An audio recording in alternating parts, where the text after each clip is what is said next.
She told me rent could wait, but in her eyes, I saw something far more urgent, a longing neither of us dared to name. I had the envelope in my hand, crisp edges pressed between my fingers, as I stood at her door. The hallway smelled faintly of polished wood and the distant trace of her jasmine candles that always seemed to drift from beneath her doorframe. My landlady, elegant in a way that felt effortless, opened the door with a smile that was both warm and reserved, the kind that left me wondering what she was truly thinking. "I've got the rent," I said, extending the envelope. My voice sounded steadier than I felt, though my chest carried a tightness I couldn't quite explain. She looked at it, then at me. For a second, I thought she'd take it as usual, quick, polite, businesslike. But instead, she shook her head lightly, and with a softness I hadn't heard before, she said, "Rent can wait." Her hand rose, brushing against mine as she pushed the envelope gently back. It wasn't much, just the lightest graze of her skin, but it was enough to send a warmth running up my arm. I froze, the paper trapped between us, not sure whether to insist or simply listen. There was something in her eyes that stopped me. They weren't playful, not exactly, but not dismissive either. It was as if she wanted me to understand something beyond her words, that this wasn't about money, at least not tonight. Her gaze lingered a moment longer than it should have, and I caught myself holding my breath, caught between confusion and curiosity. The hallway was silent except for the faint hum of the city outside the window, the glow of the evening sun painting a soft amber on the walls. I noticed how the light caught the faint silver strands in her hair, making them shimmer against the darker waves that framed her face. She carried herself with a quiet poise, the kind that didn't need effort to be beautiful. "Are you sure?" I asked finally, my voice lower, as if the air between us demanded a gentler tone. Her lips curved into the smallest smile, one corner of her mouth tugging up. "I'm sure." That was it. Simple words, yet they landed with weight. She stepped back, holding the door wider, her presence filling the space with warmth. For a heartbeat, I wondered if I should press her hand again, insist she take the rent. But the way she looked at me, steady, calm, almost expectant, made me slip the envelope back into my pocket without protest. And in that silence, I realized, tonight wasn't going to be ordinary. She stepped aside and gestured for me to come in, the faint clink of her bracelets catching my ear as her hand moved. I hesitated at first, it wasn't part of our usual rhythm. Normally, I gave her the rent, she thanked me politely, and that was it. But tonight, with the envelope back in my pocket and her voice still echoing in my head, I crossed the threshold. Her living room greeted me with a kind of warmth that didn't belong to polished decor but to presence. A soft lamp glowed in the corner, throwing amber light across the room. Shelves were lined with books, some leaning against each other as if they'd been read and returned too many times. On the side table sat a framed photograph. She looked younger in it, standing on a beach, hair tossed by the wind. I found myself staring until she followed my gaze. "That was a long time ago," she said gently, almost with a sigh. "Sit, please. I'll make tea." I nodded and lowered myself onto the couch. The cushions sank beneath me, carrying the faint scent of sandalwood and rose. From the kitchen came the sound of water running, the kettle filling, the muted hum of life carried on quietly. I glanced around again, noticing little details, a knit throw draped carefully across the back of a chair, candles half burned, a piano tucked in the corner. The kind of details that made a house feel lived in, personal. When she returned, she carried a tray with 2 cups, steam curling upward like ribbons in the dim light. She set it down and handed one to me, her fingers brushing mine again, deliberately or not I couldn't tell. "I don't usually have company at this hour," she said, settling into the chair across from me. I took a sip of the tea, chamomile, soft and floral. "I don't usually give my rent back, either," I replied with a small smile. Her laugh came light, a little unexpected, and it filled the room with something that felt new. She tucked a strand of hair behind her ear, and for a brief moment, her sleeve slid back, revealing the smooth line of her wrist. I caught myself watching the way she moved, not rushed, not careless, but with a kind of graceful ease. She asked me about my day, and though the question was ordinary, her eyes stayed fixed on me as if the answer truly mattered. I found myself talking more than I planned, about work, about feeling adrift in the city, about little things I hadn't shared with anyone. And each time she leaned slightly forward, elbows resting on her knees, I felt her listening with more than just her ears. The distance between landlady and tenant seemed to soften, almost blur, as the steam rose between our cups. For the first time, I realized I wasn't just in her home, I was being led into her world. The tea had cooled a little, but neither of us seemed to notice. Conversation flowed in pauses more than words, the kind of silences that carried weight, not awkwardness. She asked about my work, about how I spent my evenings, about whether I ever missed home. Her voice was steady, calm, but there was an undercurrent to it, a softness that felt different from our usual exchanges. At one point, she leaned forward to reach for the sugar bowl in the center of the table. I instinctively moved to help, and for a moment our hands collided. Her fingers brushed against mine, warm and delicate, before settling on top of them. Neither of us pulled away right away. It was such a small contact, skin against skin, light as air, yet it felt as though the room had narrowed down to that single point of touch. I felt my pulse quicken, and I wondered if she could sense it. Her eyes flicked up to meet mine, and in them I saw not surprise, but something closer to hesitation, as though she, too, was questioning whether to withdraw or remain. The clink of the spoon against porcelain broke the stillness, but the air didn't clear. I noticed the way she exhaled, slow and quiet, as if steadying herself. I lifted my cup just to have something to do, but my fingers still tingled from where her hand had lingered. The silence that followed wasn't uncomfortable. It was heavier, charged, like the pause before a storm. She shifted slightly in her seat, crossing one leg over the other, and the motion carried with it the faintest brush of her perfume, sandalwood and rose, warm and grounding. "You're quieter than usual," she said softly, her eyes narrowing with curiosity. I gave a small laugh, though it sounded more nervous than I intended. "I guess I'm just noticing things." Her lips curved, not into a full smile, but into something knowing. She rested her chin lightly against her hand, elbow on the armrest, and studied me with an intensity that made it hard to look away. There was no judgment in her gaze, only an openness, a quiet acknowledgement of the unspoken thing between us.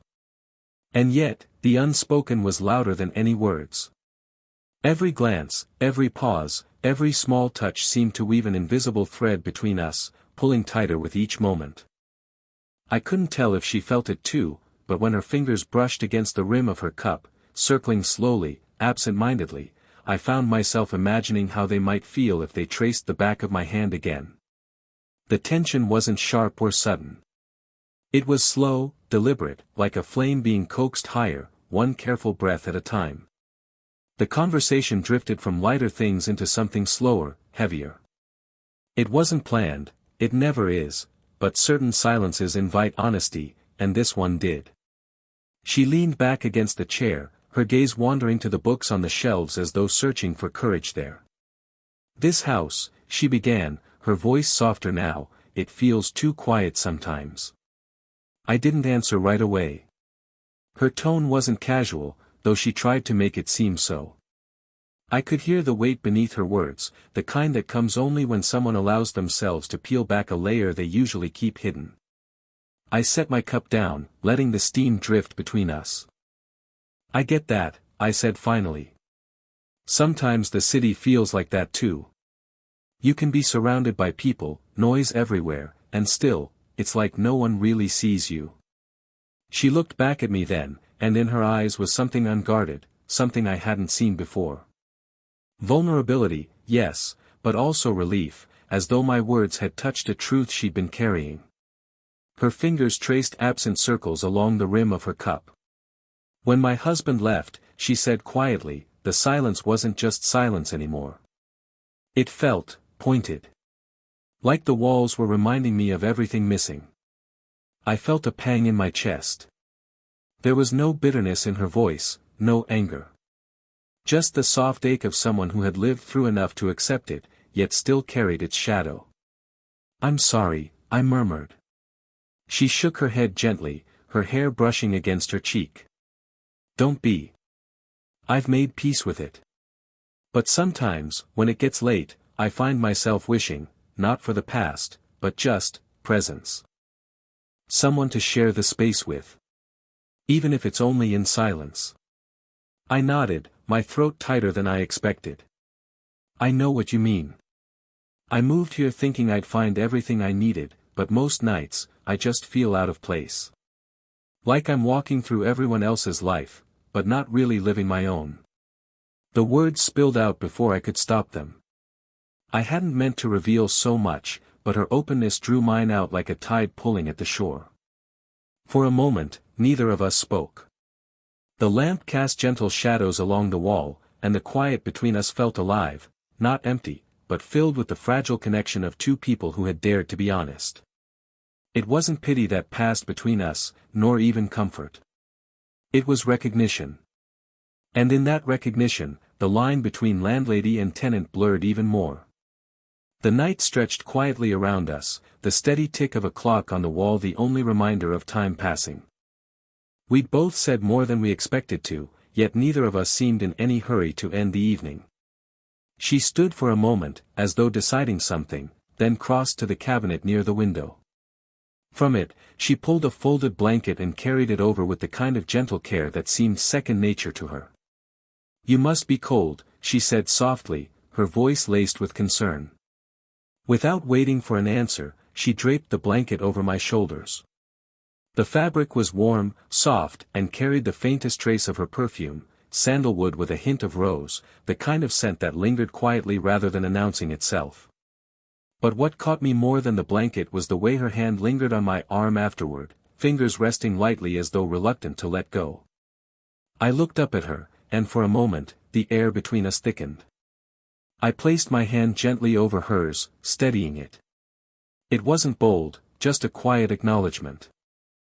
Her skin was smooth, warmer than I expected, and though the touch was simple, it felt like the most deliberate thing I'd done all night. Her breath caught, just slightly, and her eyes lifted to mine. The lamplight reflected in them, softer now, almost uncertain.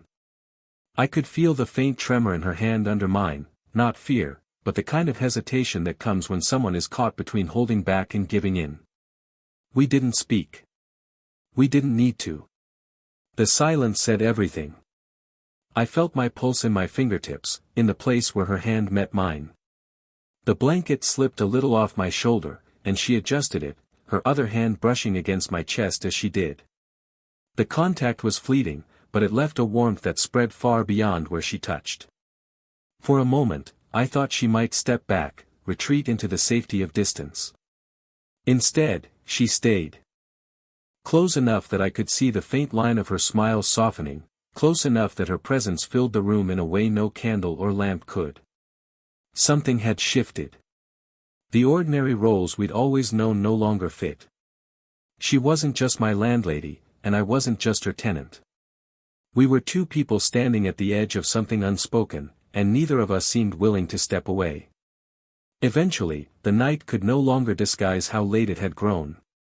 The tea sat untouched now, the steam long gone, leaving faint rings on the table where our cups had rested. I rose slowly, reluctant but aware I couldn't linger forever. She stood too, almost in unison with me, as though neither of us wanted to break the rhythm we'd found. She walked me toward the door, her steps quiet against the wooden floor.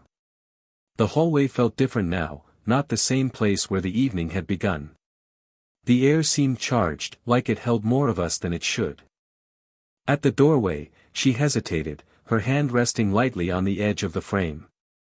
Her eyes found mine, softer now, her expression unreadable but vulnerable in a way I hadn't seen before.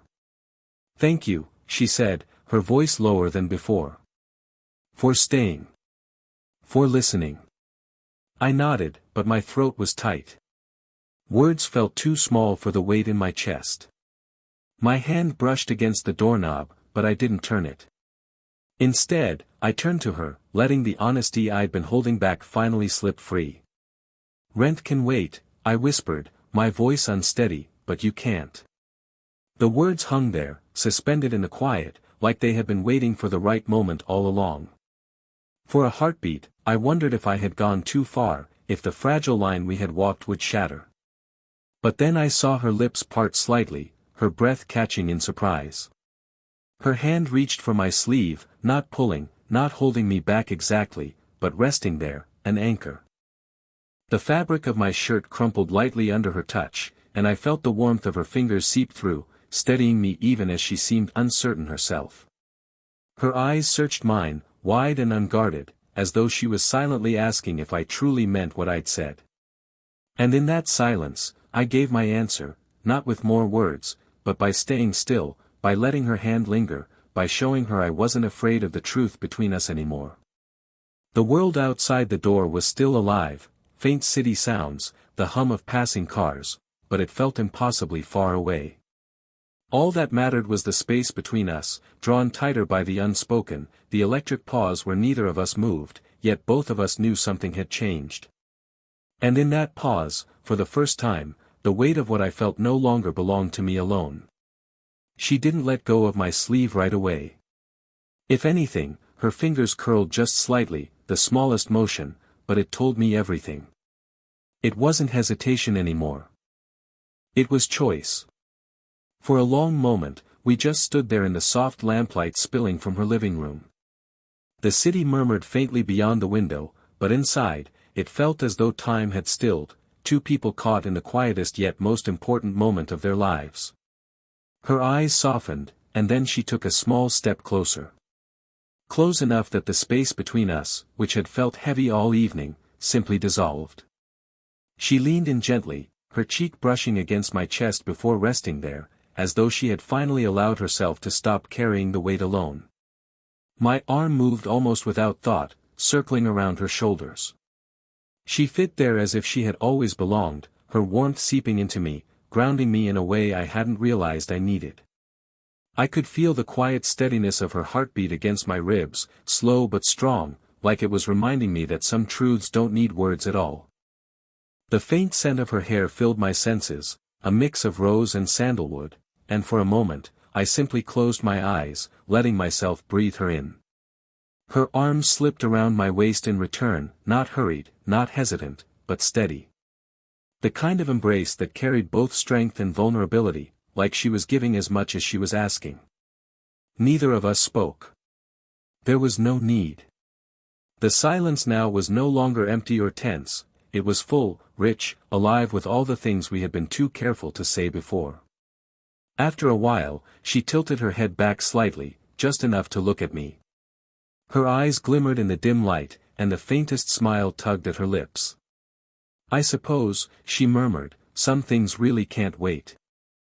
I felt myself smile too, not out of triumph but of recognition, that what had begun as an ordinary exchange of rent had turned into something much more unexpected, much more real. I didn't answer her with words. Instead, I tightened my arm around her just a little, holding her closer, as though to say, I'm here. Not just tonight, not just in passing. But here. And in that quiet, in that embrace, the unspoken promise between us settled gently, that whatever came next, we would no longer face it alone. If this story touched you, don't forget to like and subscribe for more slow burn age gap romances. Share your thoughts in the comments, I'd love to hear what moment stayed with you most.